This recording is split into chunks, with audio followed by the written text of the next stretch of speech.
TGCRequiem here. Hopefully the volume, whoops, sorry, I just slammed my knee into the desk. Hopefully the volume's alright. We're playing Abzan Traverse today. I've had some comments that my volume is too quiet, so hopefully it's not too loud now. Some changes to the deck list tonight. We'll have a deck tech at the end to kind of go over them. We're going to be on the play.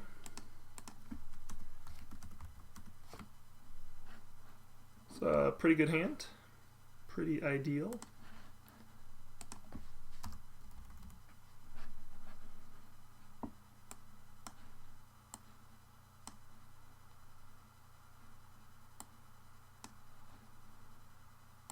We're just going to go ahead and lead on a swamp here. Don't need to shock ourselves any more than necessary, especially since we're leading on Thoughtseize.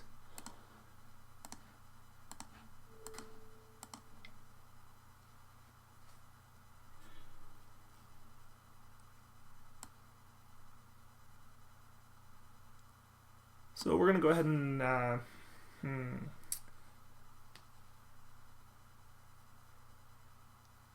non-creature spells. Splicer is actually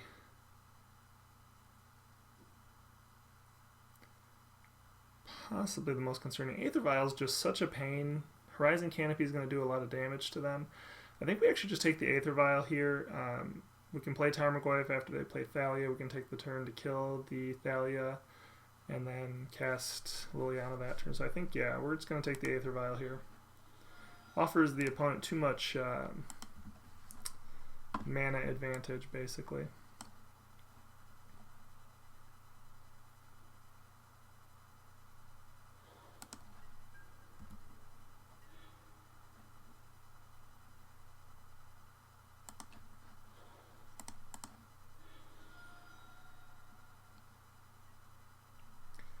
Also doesn't hurt to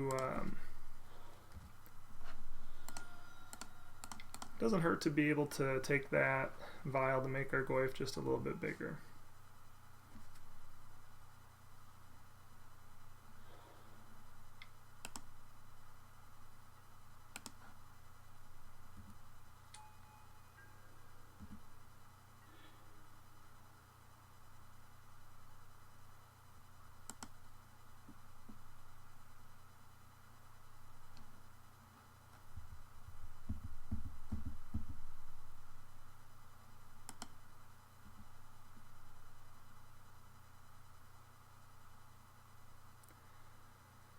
If we kill the Thalia, we actually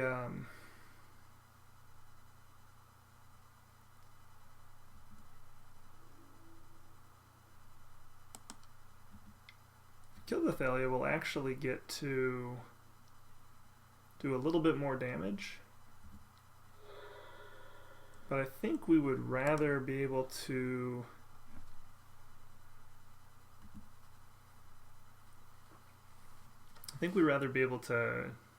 take out the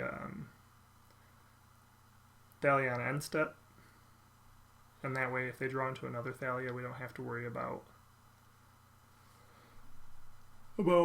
Thalia getting Lily.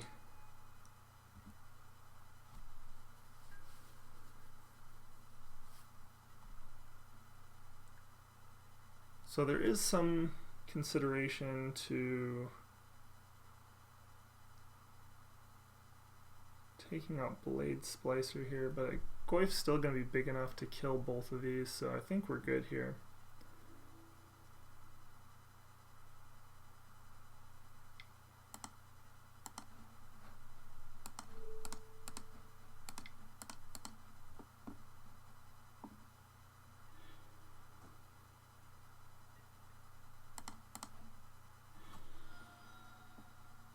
I'm going to get a second Overgrown Tomb.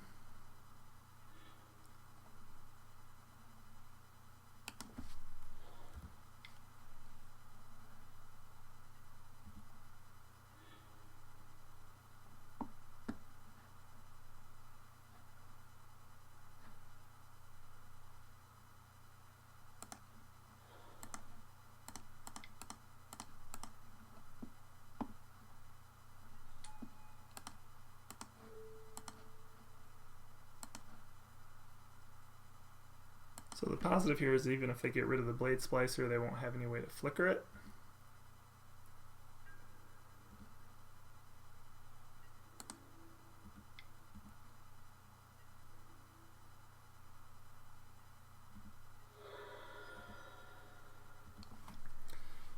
And we're holding off on the Temple Garden just because we don't want to have the opponent tech edge our only white source for Lingering Souls. Right now they could tech edge a couple lands if they maintain priority. So Blade Splicer attacking Liliana is going to give us a nice big Tarmogoyf, but I would have to think that they're going to Restoration Angel the Blade Splicer.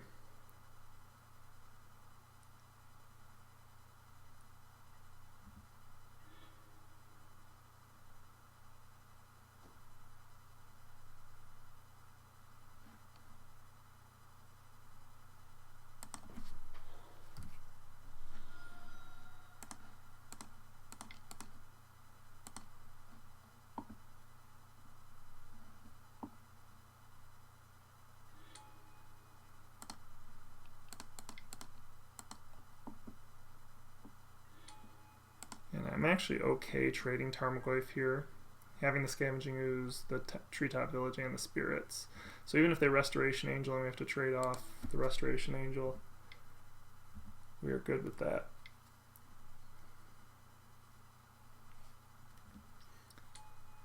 We can eat a Splicer token and a Restoration Angel. Well, we can't eat both of them, but we can eat one of them on our way to on our way through here. And then kind of hope to close with Spirits plus Scavenging Ooze and Treetop Village.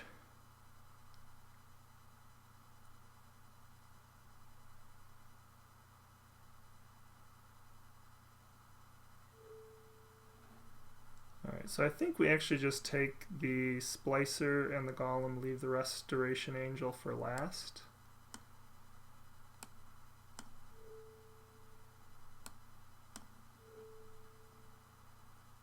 That leaves the opponent with the fewest tricks after the fact. Restoration Angel is a flyer, but we don't want them to get, again, extra flickers. We have Scavenging Ooze to eat creatures. There's 1, 2 with the Goyf. Although, honestly, the Golem alone is probably the weakest. I think that's actually the best there. Then we can fly over with the Spirits. That's definitely what we're thinking here.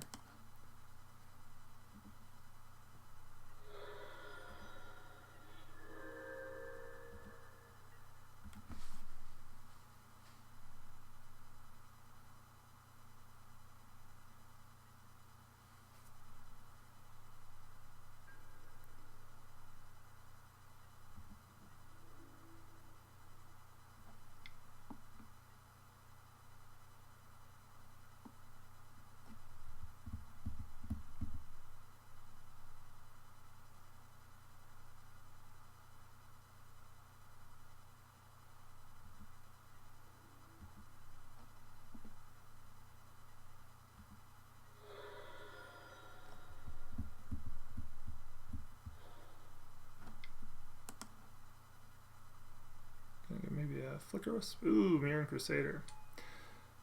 Well, I'm glad we saved some of those spirits for that.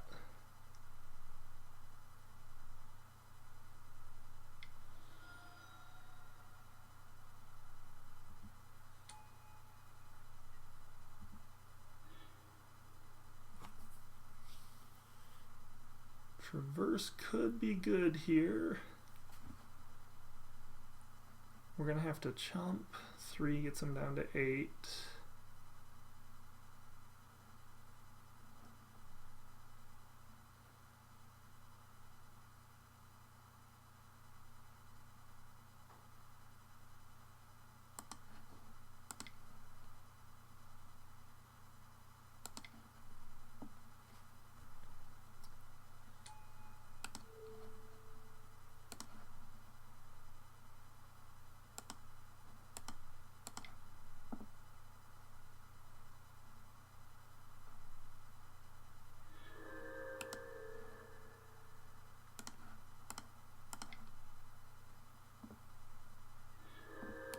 And then we will hold up the white to represent.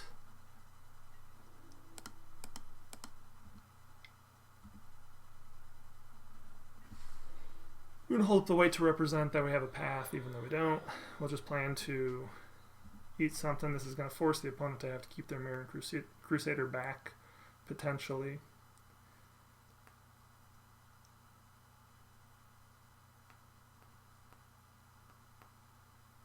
We can pay to traverse next turn.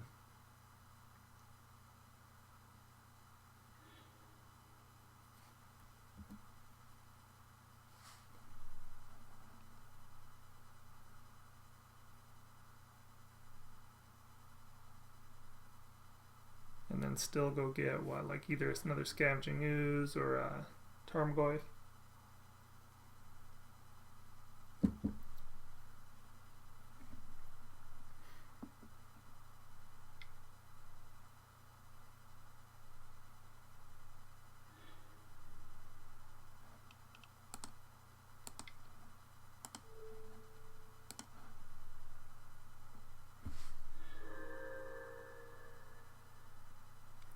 The fact that the opponent used the Tech Edge means we are going to have a chance to swing in for lethal this next turn with Treetop, the Spirits, and the Scoos.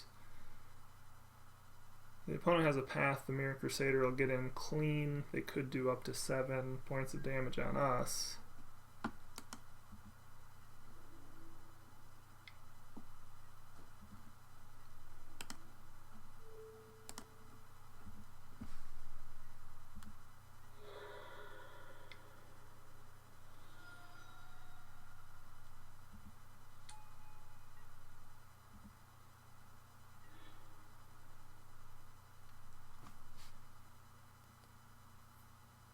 Well, that extra flyer is going to be a little problematic.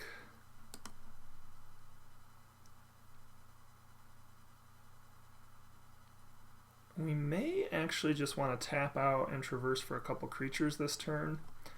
We can pay 2.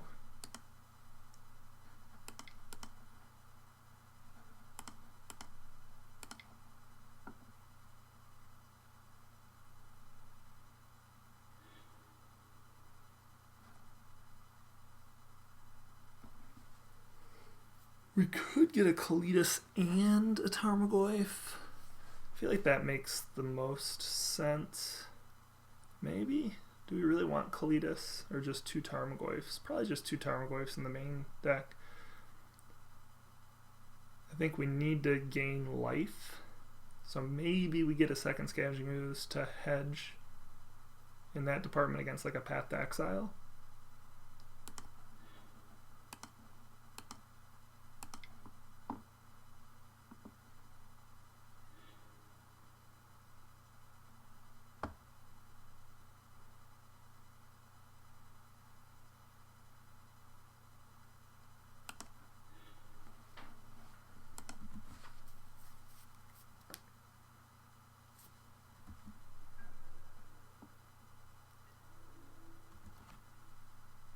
Could really go for drawing another,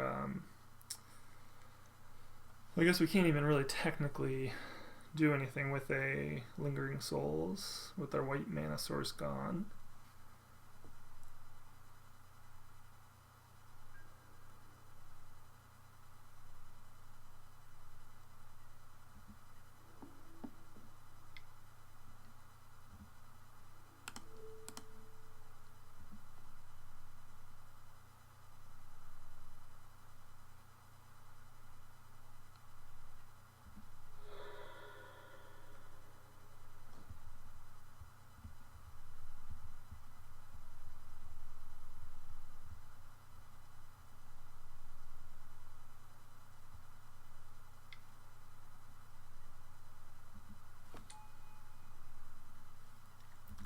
These mono white Hatebears matches are always so long and grindy.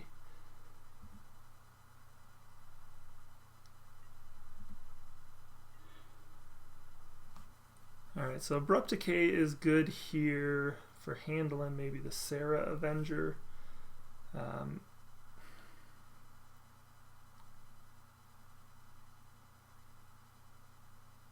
We still need to hold back, I think, both spirits. I do think we could consider just attacking with the Skoos, see how they block. With Abrupt Decay, we could possibly get a favorable trade. I like that line the best here, although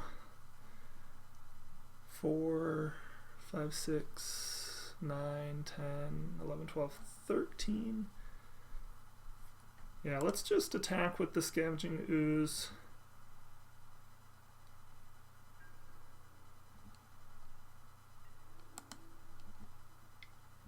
See how they decide to block.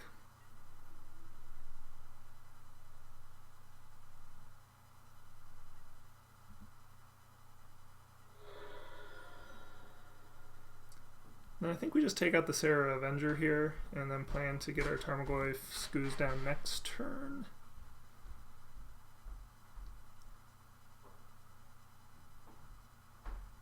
I mean, I suppose we could wait and see. Well, maybe it's better to wait and see because we could grow our Skoos.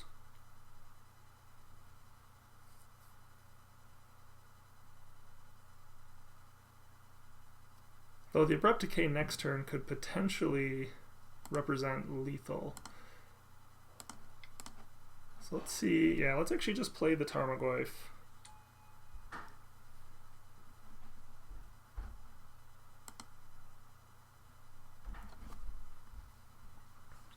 Maybe we can use the Abrupt Decay to get a lethal attack in next turn. We can let the Sarah Avenger swing in.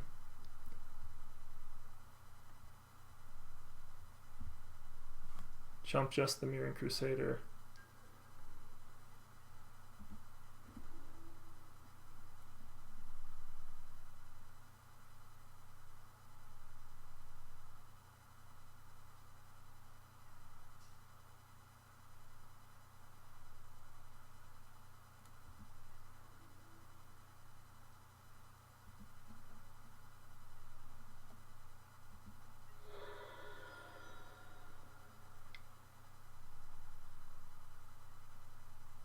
Oh, Blade Splicer. That's a problem.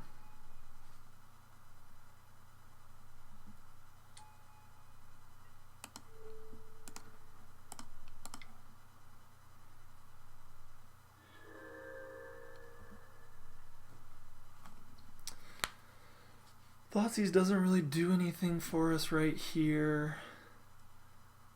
I think we just have to Abrupt Decay the Sarah Avenger at this point.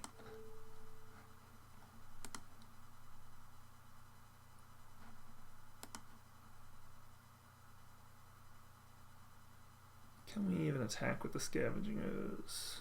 I think the opponent gets too wide, right? Even if we block 1, 2, 3 creatures.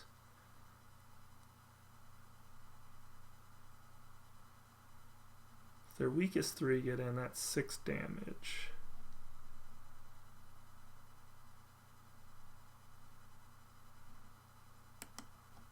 I think we can actually send Scavenging Ooze or Tarmogoyf in here. I think we actually send the Tarmogoyf.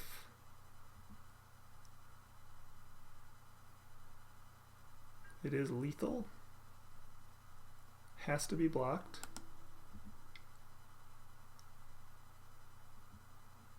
And I suppose they just block with Mirran Crusader, so that was stupid.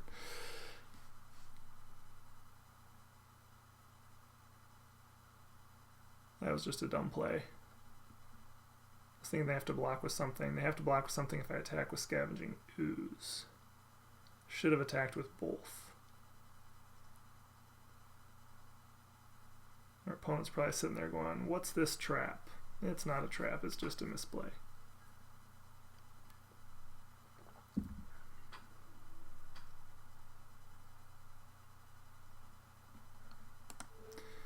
We're going to just take out the Sarah Avenger here, though.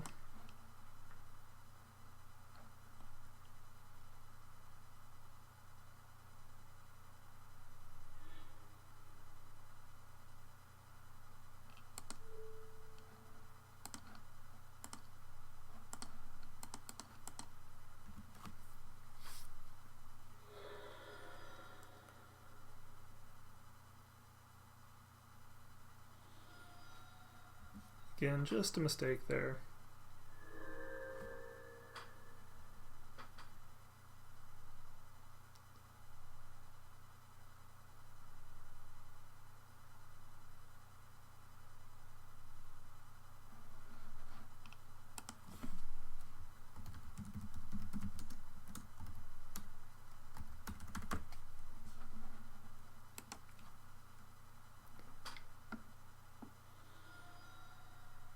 Another Blades with Flicker Wisp. Beautiful. That's pretty much the worst fear there.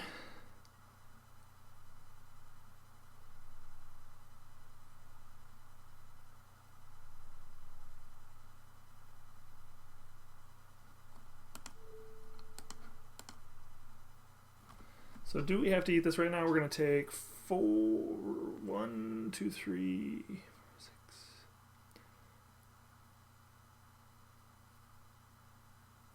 We're going to take 6 damage if the opponent swings with everything. So actually I think we don't eat this until our Scavenging Ooze comes back at the end step.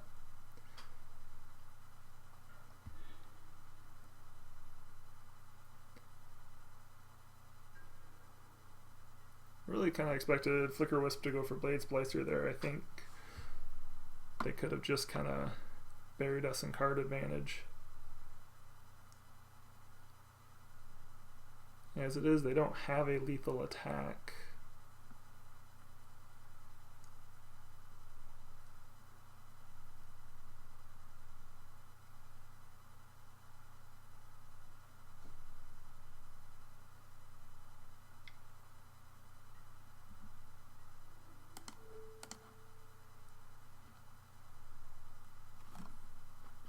We're going to have 2 creatures plus the spirit. Really, we just need a removal spell is all it comes down to. So I don't think we really care so much about saving the spirit. If we can't attack for lethal, do we have the ability to live through a point of damage? Next turn, we would have 3 creatures, 4 creatures. Yeah, I think this is the block we make here. I'm really looking for a removal spell here, which will get us the game.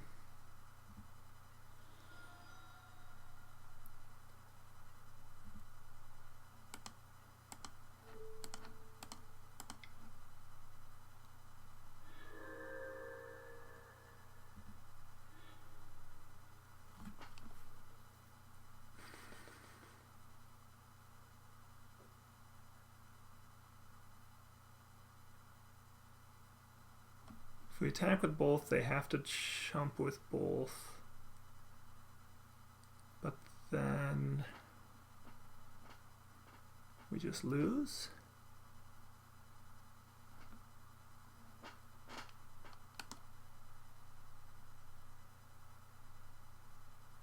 Is there only one more creature to eat?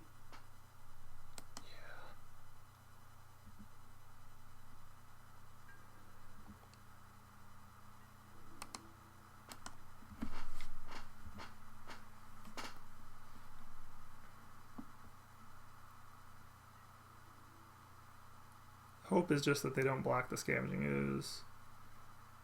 They have to. And if they don't block the Tarmogoyf, obviously. Yep.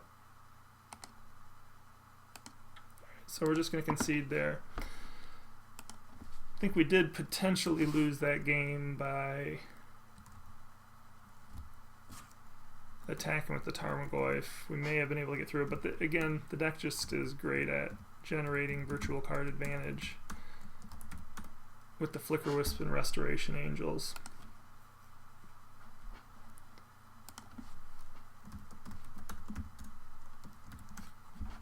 Alright, so we want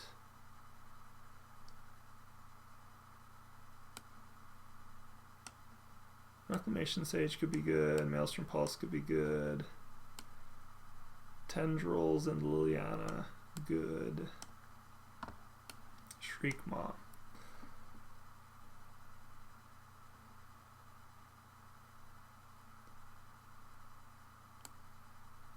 I I think these grindier games, we don't care so much about our hand disruption.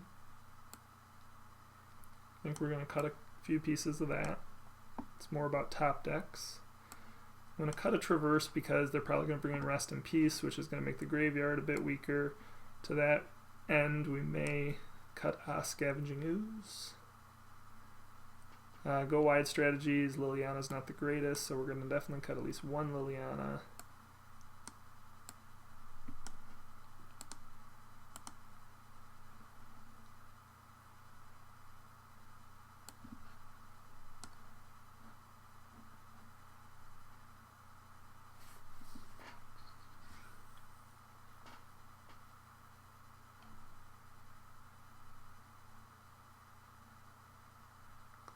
Liliana.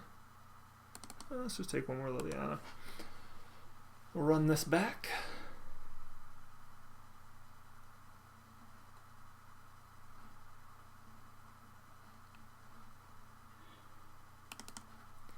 So unfortunately, we're off to an 0-1 start. Possibly off the back of a little bit of a misplay there. We're going to have to play pretty fast now, being behind as much as we are. With this hand, we're just going to Traverse for a land right off the bat.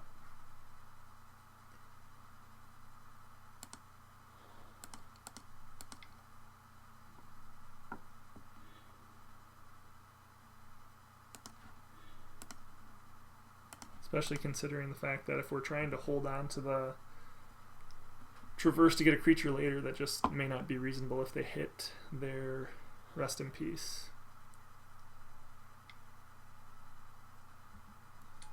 Looks like they're running relics. Maybe they're running both.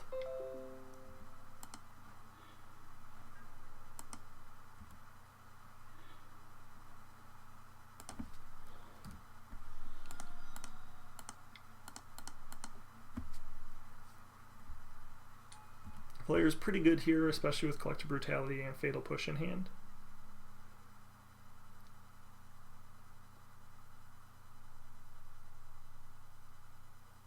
Kind of hope for the opponent to stumble a little bit here.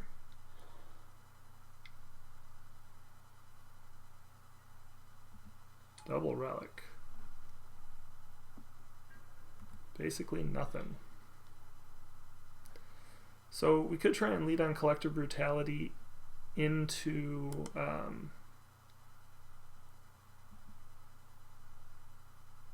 attacks, but if they have a path, they're pathing us either way.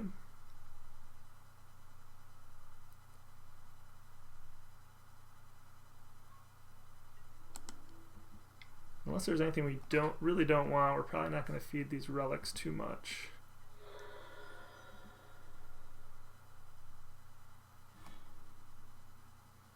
All great cards, actually. We don't need Kalitas yet, so we're going to go Kalitas on top.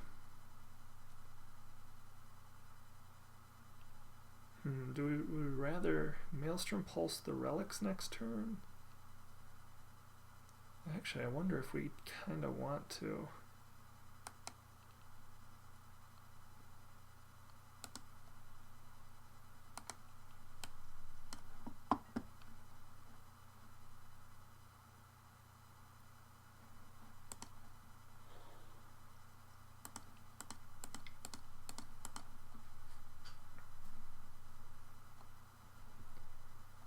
And we're in a strong position to just uptick Lily here.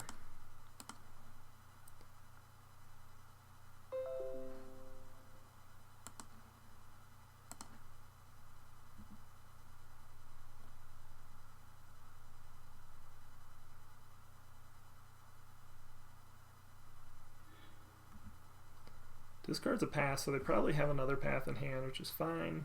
Again, we have another Grim Flayer.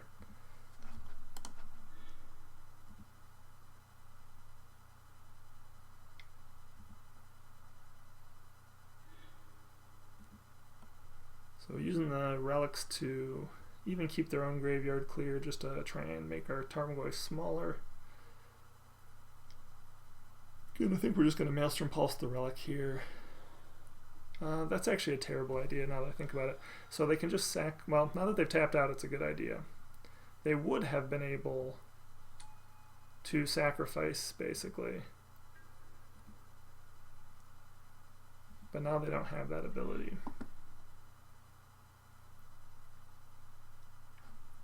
I think we first just see which creature our opponent gets rid of. I'm assuming the Golem, which will allow the Grimflayer to get in. Not surprised, I guess a little surprised, but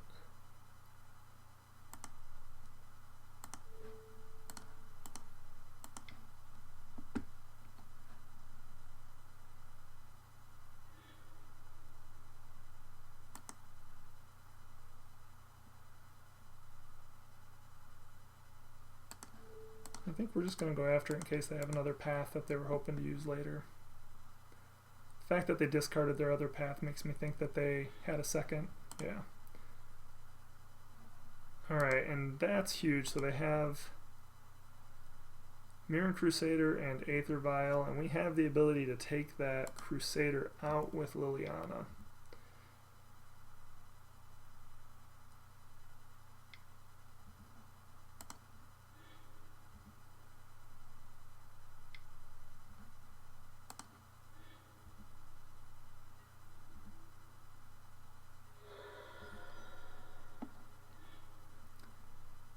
So again, we're going to keep here.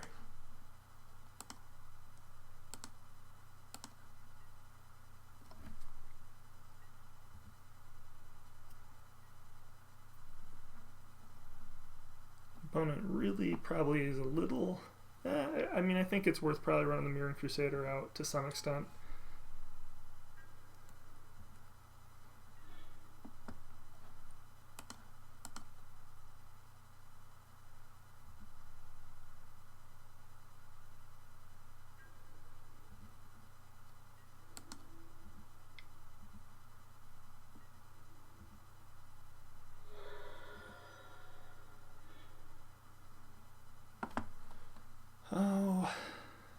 Definitely think we'd rather have Kalidas here.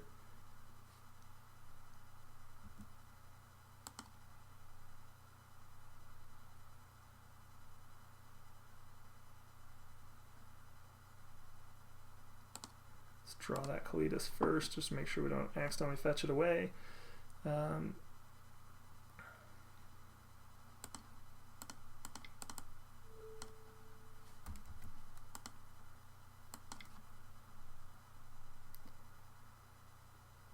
And we're just going to hold Liliana at 2. We don't want to get rid of what's in our hand. We have a pretty strong hand.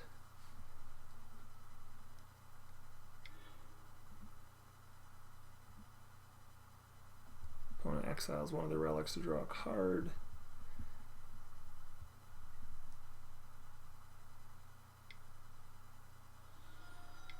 Here comes another Blade Splicer.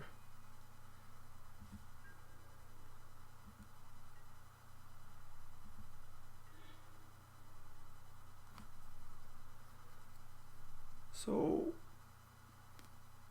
I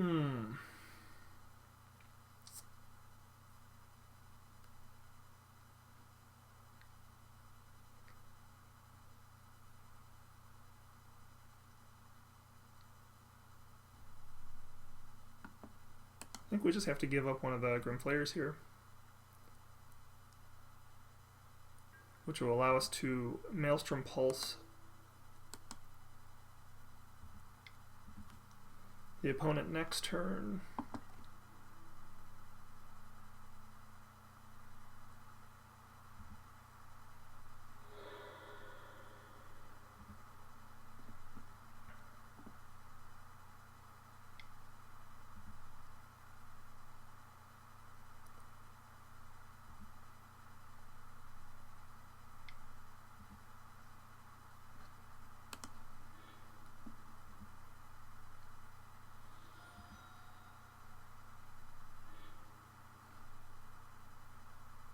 So we could also just go after the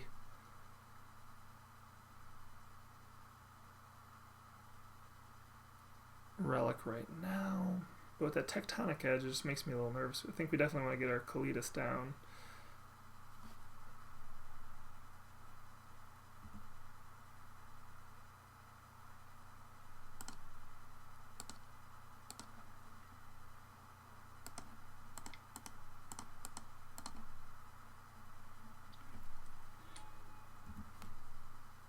So the opponent would have to attack through, we are going to run out of time, but our opponent would have to attack through a Splicer to get to the Liliana, which means they'd have to trade off the Splicer.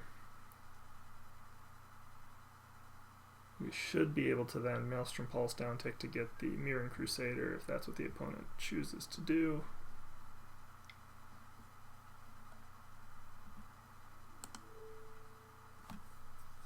Could also have a Restoration Angel here.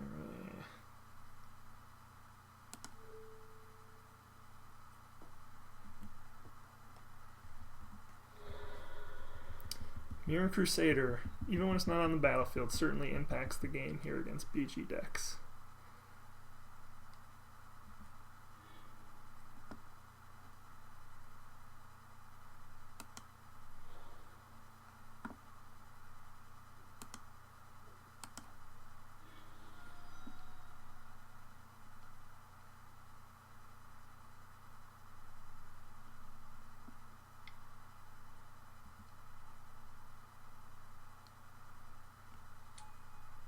Oh, Leonin Arbiter, you son of a biscuit. So the worst part here is, even if we go get a land now, we're going to have to... Oh, crap. We're basically going to end up having it tech-edged anyway, but then maybe that's worth it just to get it off the...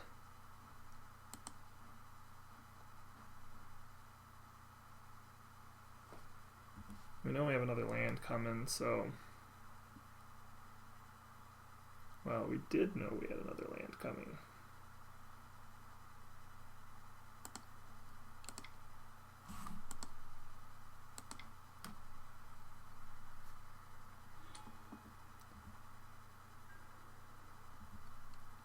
And this may be running right into a Restoration Angel on the Blade Splicer, but what are you going to do?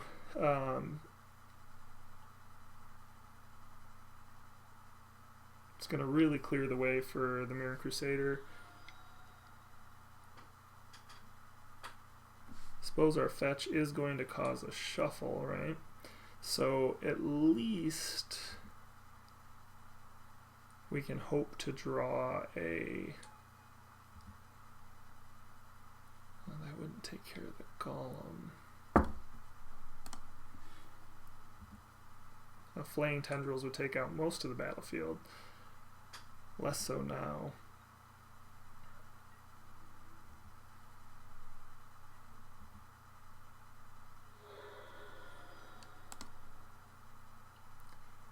And at this point, I really feel like we just have to sacrifice Liliana to get some value out of her.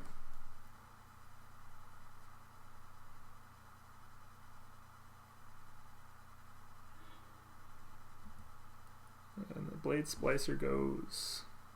Suddenly our opponent has 11 power on the battlefield. Pretty good set of draws for them.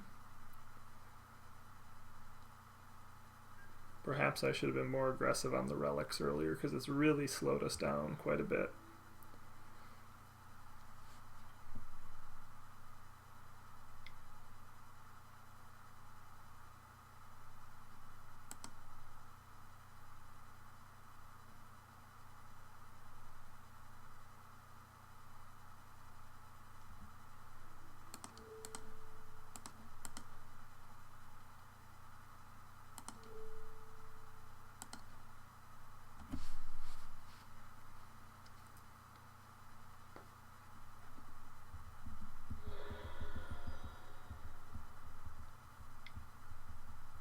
And here comes Crusader.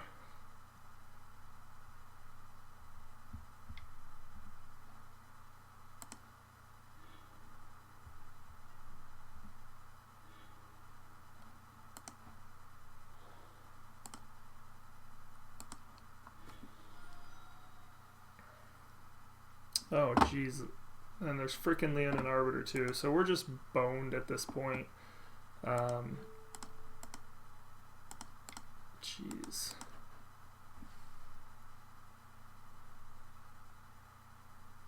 Could have just saved the Maelstrom Pulse for the golems too. I mean, oh, we're so hosed. We need to draw a land that we don't have to search for. Leonin Arbiter gets me every freaking time I play against it. Absolutely brutal. Oh, second, yeah, that's a game over. We have 2 turns, and I don't even think Flaying Tendrils does anything for us right now. If we could have gotten Cletus down this turn and Flaying Tendrils the next turn, really wouldn't have swung things terribly. So that's what, 9 damage this turn? Game over. Game over. Well, our opponent basically took us to the woodshed. Having access to so many Mirran Crusaders is tough from our perspective.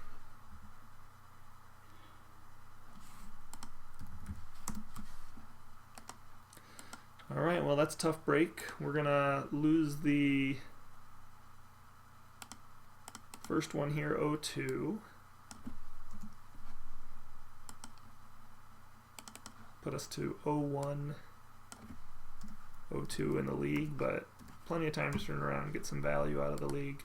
At this point, we will be back shortly. On the left-hand side, you have a link to the next match in the video. On the right-hand side, a link to more Abzan Traverse, and in the center, you can subscribe if you enjoy. See you at the next one.